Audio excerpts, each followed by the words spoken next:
Recognize that the light that is within each and every one of us, knowing that the presence and power of God is through each and every one, this universal presence, this Father, Mother, God, this one power, declaring that truth, knowing that today everything is prepared in divine order for this sacred service.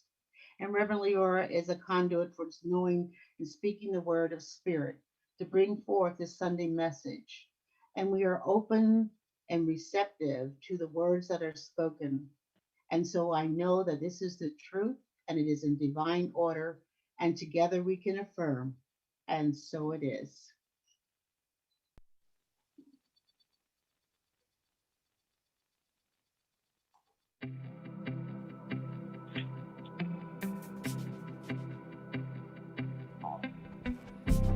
We believe in spiritual living. It is a philosophy that urges us to focus on how to think and not what to think. It invites us to practice this philosophy and apply it to our lives right now by living with principles. A relationship with God is a personal one. We believe that God is all that there is. Every person, place, or thing is not only an expression of God, but God itself. God is the absolute presence that not only creates, but is itself all things. All the love, peace, and beauty is in each of us as the presence of God right now. I know this of you too. You are just as divine because God is within you as well. Together we are all connected as one. Our faith allows us to apply our philosophy to our lives every day. As we live in love, we see love revealed and flowing through the world around us. We act as citizens of the spiritual community at all times. This is how we think. We believe in God, we believe in ourselves, and we believe in you, because we believe in spiritual living.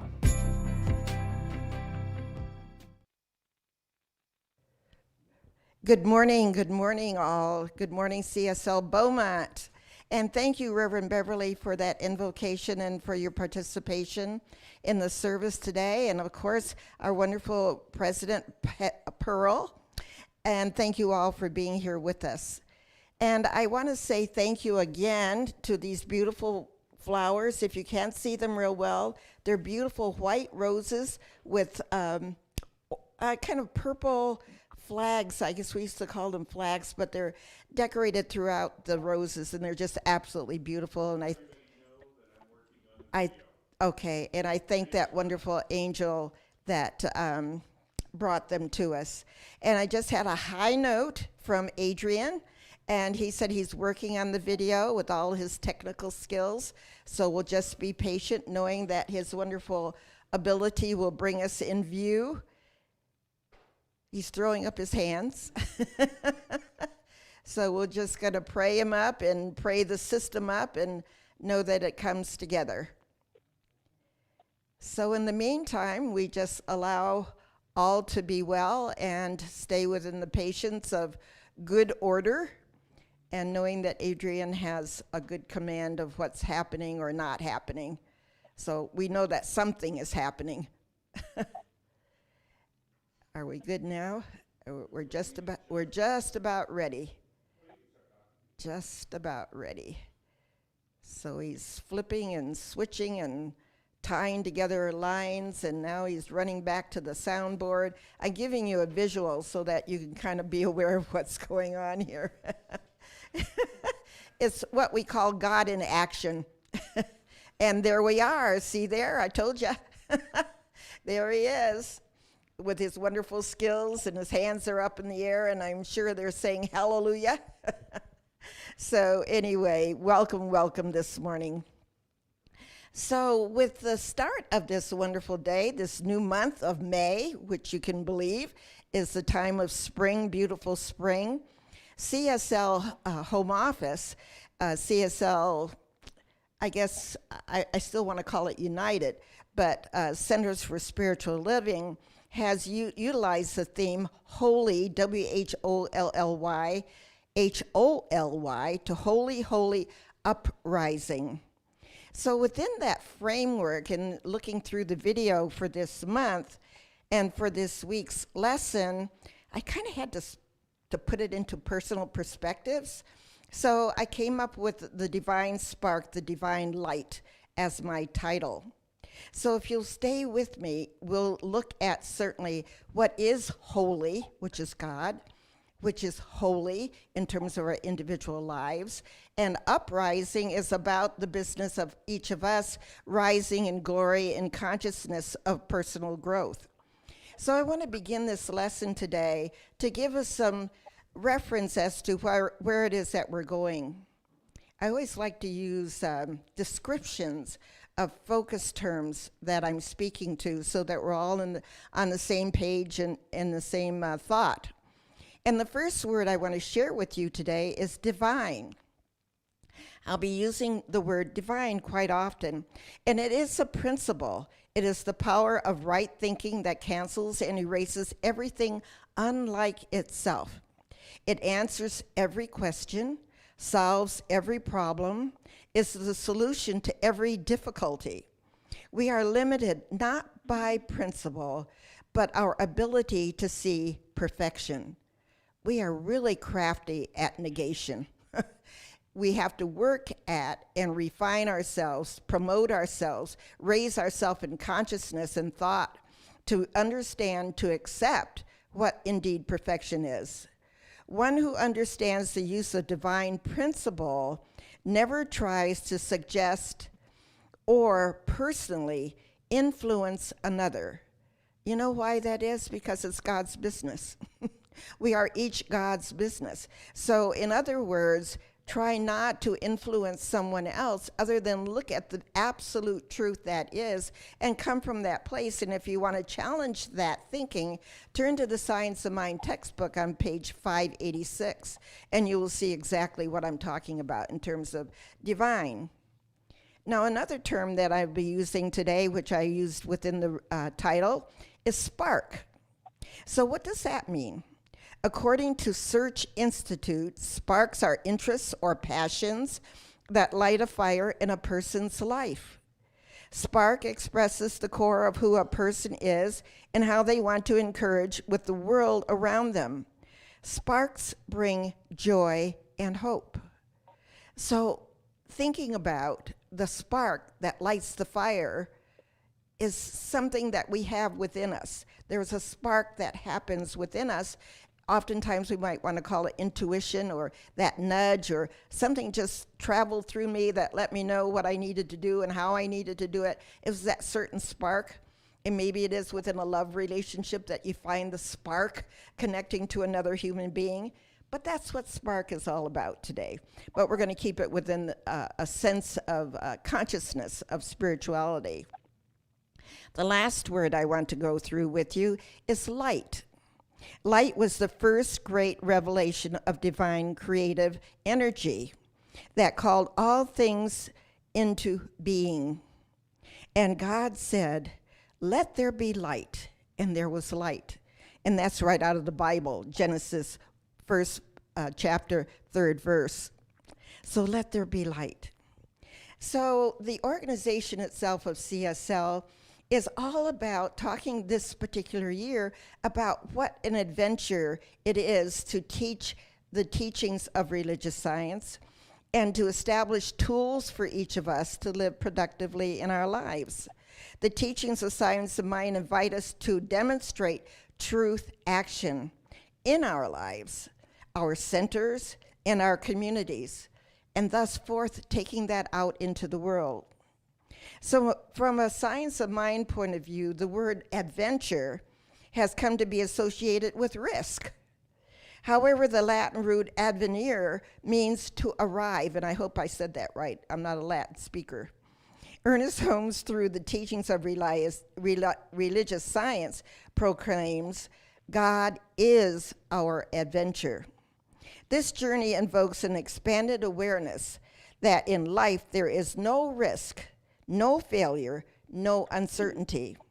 With an awareness of oneness, faith, and our active participation, the spiritual adventure unfolds through the divine urge we are identifying today as the divine spark. So this is why it is that I'm giving us definite definitions of what these words mean. Words are things, and the more that we understand and grasp the meaning of words that we choose, the more effective we are in terms of our living our everyday lives. So living from a place of uplift consciousness, it's important for us to look at how it is that we illuminate our thinking. So there's an evolutionary vision that CSL has proposed. And I'm going to read this to you because it's so succinct and so clear, not only from the evolutionary perspective of the organization, but for each of our lives. We see a world in which each and every person lives in alignment with his or her highest spiritual principle, emphasizing unity with God and connection with each other, a world in which individuality and collectively we are called to a higher state of consciousness and action. So let's take it a thought at a time. Divine spark as divine light within is also known as divine light. The divine spark is the little part of God that every human being has. It is a part of our spirit. The concept is found in the theologies such as Gnosticism, Kabbalah, and Sufism. So here again, we step into the past, into the history, into the understanding, that process of belief that unfolds, that brings us into the teachings of religious science, founded through our wonderful Ernest Holmes in terms of his ability to synthesize all of what history has meant from a religious perspective, from a spiritual perspective. It's all about understanding. So who are we to not process what meaning of life is that we live and how it is that we participate in life daily? So if things are going so smoothly for you, then look within rather than looking outside of yourself. If there's only one thing happening, which is true, intelligence coming into form, one creative intelligent source and substance is found in everything, then we are holy, H-W-H-O-L-L-Y, holy, spiritually blessed, spiritually enlivened, because it comes into form by means of us. And again, I think last week I talked about each of us is an only. So we are accountable, responsible for oneself and how it is that we individually show up in the world. So we're always about refining the self, looking towards the teachings of religious science, encouraging our thinking, encouraging our way to live differently so we can show up differently. And how we show up alters or affects every aspect of our being. So we are creating our experience of life. To find God, everyone pursues independently that search for meaning. That's the adventure. That's the adventure. That's that holy living life. It's an adventure. How joyous that is. So science today shows us the universal response to us. How we think and feel creates our experience in living life. Often we hold back from new experiences because we fear failure. But truly the biggest risk is, if there is one at all, is in not opening to our infinite possibilities. Just be still and to know, to just relax into the truth of who you be. And I talked about that last week. What we be is what we do, not the reverse. So in common language, we are all to understand the word go, which is a commanding word. In other words, knowing God, divine source, is, as Science of Mind teachings unfold, the 5 steps of affirmative prayer, we are stating in perfect divine authority the following. And I know all of us that are here in this room understand that aspect of affirmative prayer or 5 steps of treatment, but I'm going to go through it just to kind of bring it to the awareness again. So with that, I'm going to express specifically what the 5 steps of treatment is recognition. God is. It's the divine authority. That's simply all that it is. God is. So then we move on to unification, and it's one field of existence, no separation within that which is. That unified presence, that is God. God is eternal. God is infinite. God is all that there is. We are one within that aspect of all that God is. So therefore, if God lives in me, God is within me, then I show up as whatever it is I demonstrate myself to be. So then I realize, or realization, what action of the living presence within me, that one power that is within me, the central core of me, how am I showing up in the world? How am I claiming the right for me to be who it is that I am, and the right of who I am to show up as? It's all self-induced, and it's expressive outwardly. That's just how it works. That's the realization. And then, of course, we give thanks, thanksgiving. And thanksgiving is the action within carries us beyond the field of doubt. So why do we have limited thinking? What limits us other than our self-talk that says, I can't do this. I can't do this. I'm weak, I'm tired, I don't know enough. Whatever that is that we create within our own sense of being, that's our self-talk. And if you begin to look at that and realize that's what you're giving gratitude to, if it doesn't serve you, then change it.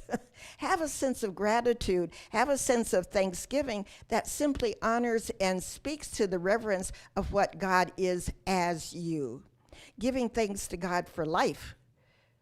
The life that lives you, that breathes you, the life that is around you. Looking outdoors, and I was looking at our beautiful garden outside this beautiful church, and looking at the leaves popping out on the trees and the beautiful flowers, even these that were gifted to us today from our special angel. There's so much to be thankful for. There's so much to be thankful for. And maybe you might want to break it down to simply, as Reverend Beverly took us through meditation today and through the invocation, to just be alive in your breath. That's a lot to be thankful for. Because if you stopped breathing, something so simple, well, we won't go there. We just won't go there. So in reality, Thanksgiving is so receptive that we magnify the hidden potentialities of life. And the potentialities of life are all good. So with that, we move into release, or our final step. And that is the process of the law of life that is continuous, that knows how to work. It doesn't need direction. It just works. That's what it is that we surrender to. We surrender attachment. We let go, knowing the governing nature works without effort. That's the law of God. It is birthless and deathless and tireless. It moves through us to perfect ends, not yesterday, not tomorrow, but right here, right now. That's all there is, right now. So the ability to think positively, to realize actually what it is that you're thinking, assists us to change our thinking, change our lives. That's the proposal that Dr. Holmes brings to us throughout all of the teachings of religious science. If it's not working, then change your thinking. Redirect yourself, create a new beginning. That's the divine spark. That's the light that comes through that opens a new door, a new chasm for you to step out and step into, to shout it out. So divine understanding, just something I pondered. And what I went to was Emma Curtis Hopkins, because she was the teacher of Ernest Holmes. And she is also known as the teacher of teachers. Powerful, powerful mind. So I just want to share with you another concept of what the beauty of this teaching is truly all about. Because you see, Emma Curtis Hopkins referenced everything as good. And it's just good. It's just one extra O of God. So God is good. Good is God. So what she then addresses, and I know that you know this, the omnipresence as omnipresent, which is the constant presence of the undivided whole meaning everywhere present. Now, isn't that what God is? The omnipresence as omnipresent? Those were her words. And that was basically, and I'll go into that in a little bit. But the next word that she references is omnipotence, omnipotent, which means the all-powerful one, God. All-powerful. It doesn't shortchange in any way, shape, or form. It's just God showing up as God. And then we have the omniscience as Om. Om. And we hear that reference through many Eastern religions, Om. That means God. And then we have omniscient, the all-knowing, all-perceiving mind of God. So it's those words that encapsulate a very powerful touch of what this religion, what this teaching, this philosophy truly is all about. It's this commingling. So it is the spark that lights the way. It's the spark that understands within us that wisdom that comes alive. That wisdom that Emma Curtis Hopkins talks about in the Scientific Christian Mental Practice book. And if you don't, if you want to challenge me, I'll put it that way, check on page 25. That's where it is. So the first lesson of the Science of Mind tells us the foundation idea of mind. It has been called the statement of being. Being is that which is. It just is.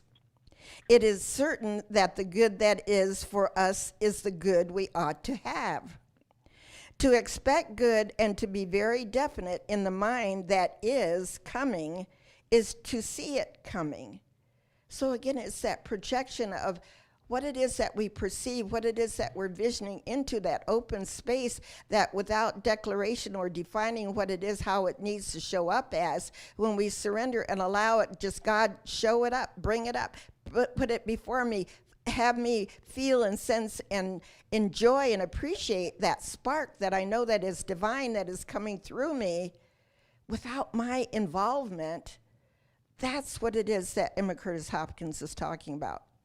Continue on, she tells us to be definite when you give a statement of good. And I'm going to say these statements that she references, and I'm going to say it very slow so that you get it. The good I am seeking is my God. My God is my life. The good I am seeking is my health. God is my health. The good I am seeking is my strength. God is my strength. The good I am seeking is my support. God is my support.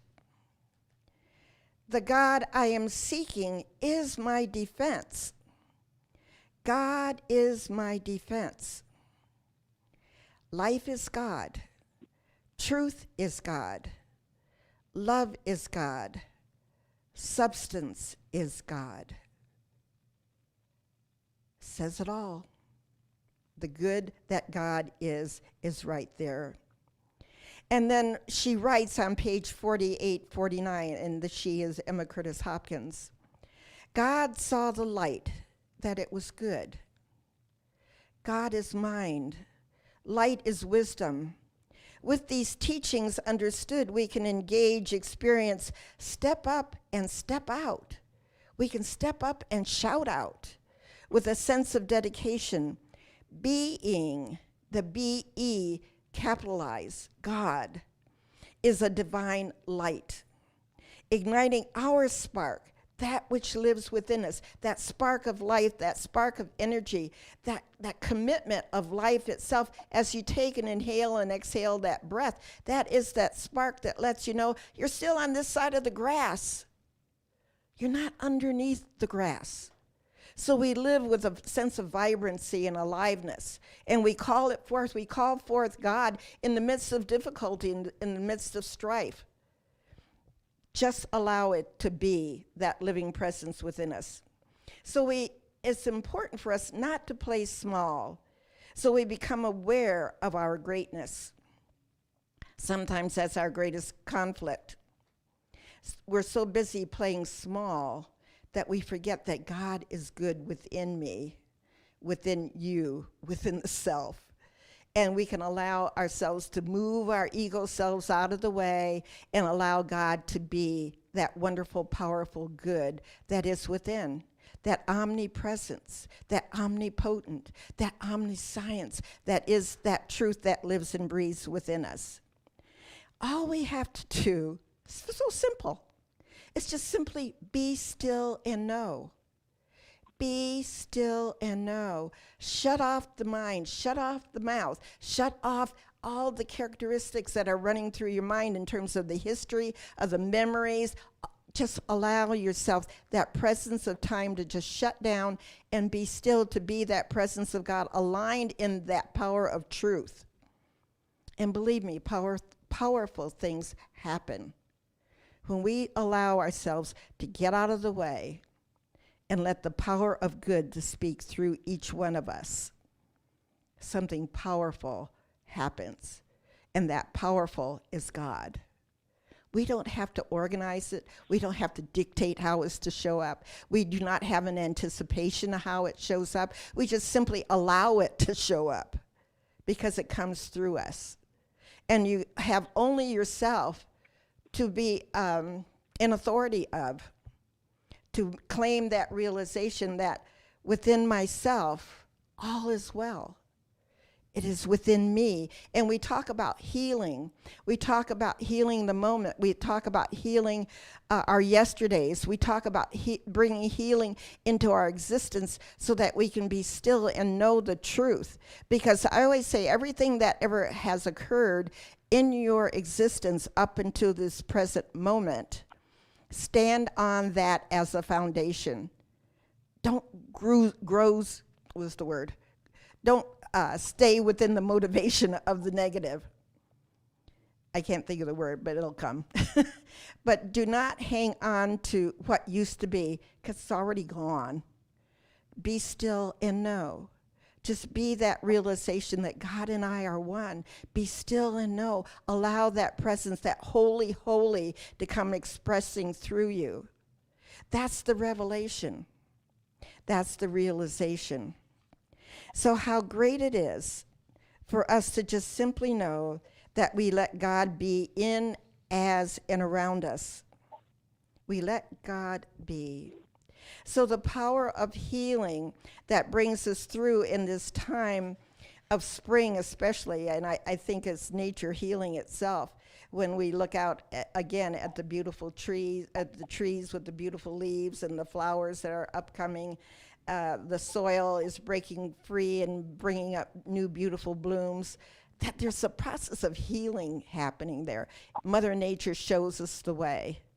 Why not allow that healing energy to be a part of our individual experience? So we express the holy, holy within, within us. So allow yourself to be that uprising, that holy, holy uprising that is the truth of who and what you are. So we're just going to move into a matter of treatment here as I kind of bring my thoughts together, and just think about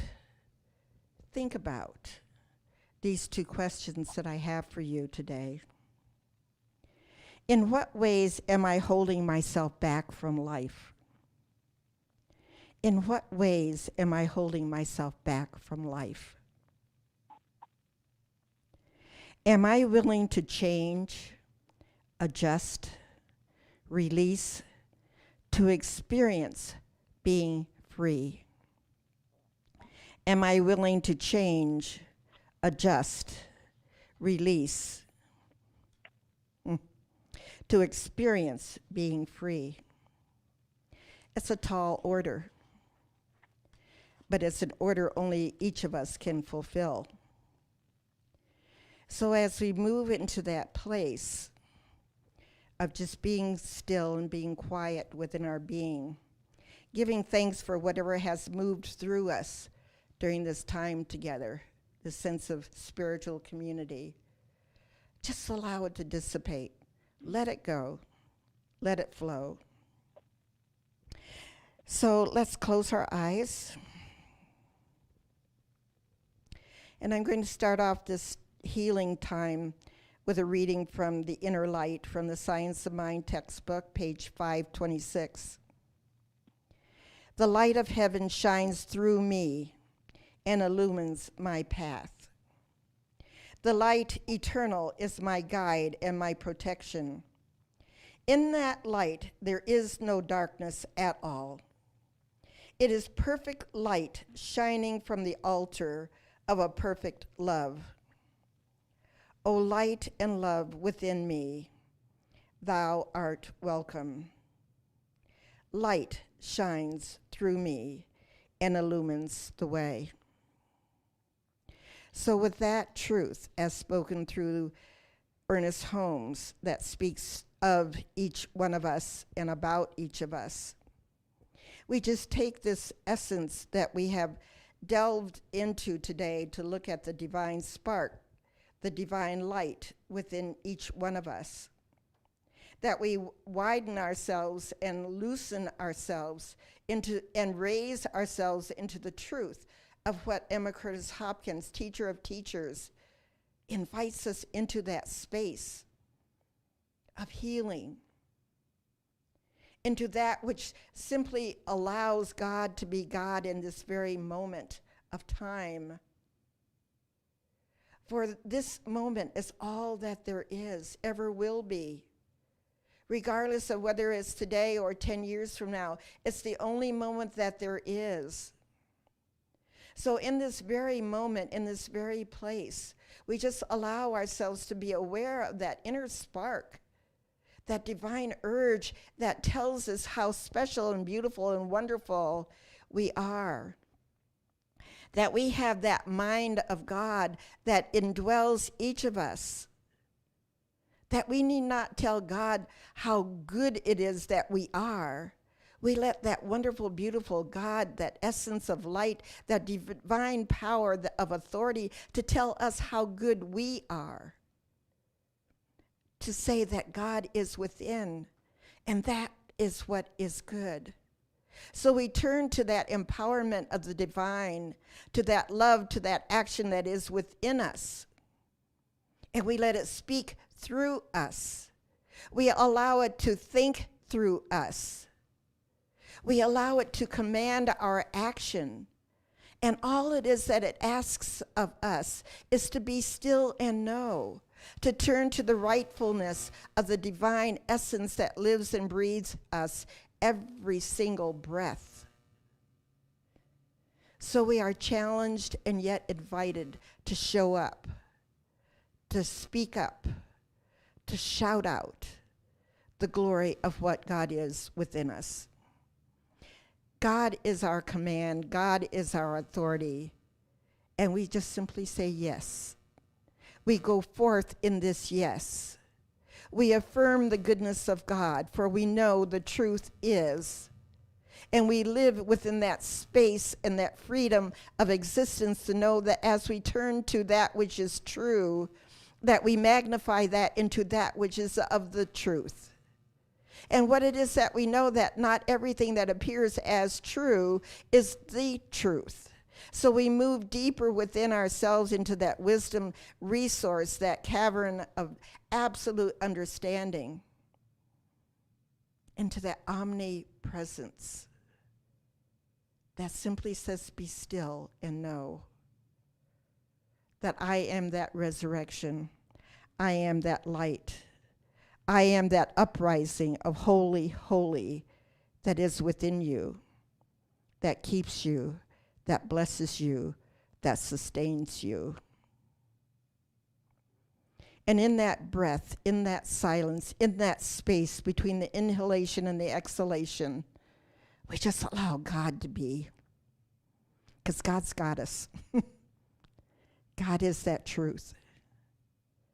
So as we walk from this moment on into the very next breath, into the realization of the right here, right now, we just simply give thanks for the law of action. Divine action is the authority by which each of us lives, moves, and have our being. And knowing this is so, we allow it to be. And if we allow it to be, then we can affirm and confirm it together as one community, as we affirm and state. And so it is. Amen. Amen. Yeah. Thank you for being here today. Next Sunday is Mother's Day. And fortunately, I have the honor to be here with you again next Sunday. So, I know there was something that I wanted to say, and that was to Betty Ann. My sister June, who Betty Ann and my sister June taught school together some years ago, and they were very much involved in the same teachers organization. She sent love to you and to make sure that I let you know that. And because I saw you briefly for your birthday celebration, I'm saying happy birthday from June and myself. Just had to share that shout out. So with that, I guess I'll see you next week, and you just have a blessed week and know that all is well. Thank you for participating in our service. You can do online giving by texting GIVE to 951-420-6909. You can visit our website at cslbeaumont.org and click the donate button at the bottom or the top of the screen.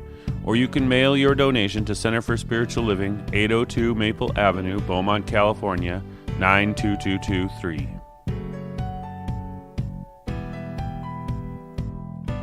If you enjoyed this service and are watching on YouTube or Facebook, please like and share this video and add a comment on it. If you haven't already on YouTube, please subscribe to our channel and hit the little notification bell to be updated when we post new content. For those on Zoom, visit our Facebook page to comment and share to help spread this message.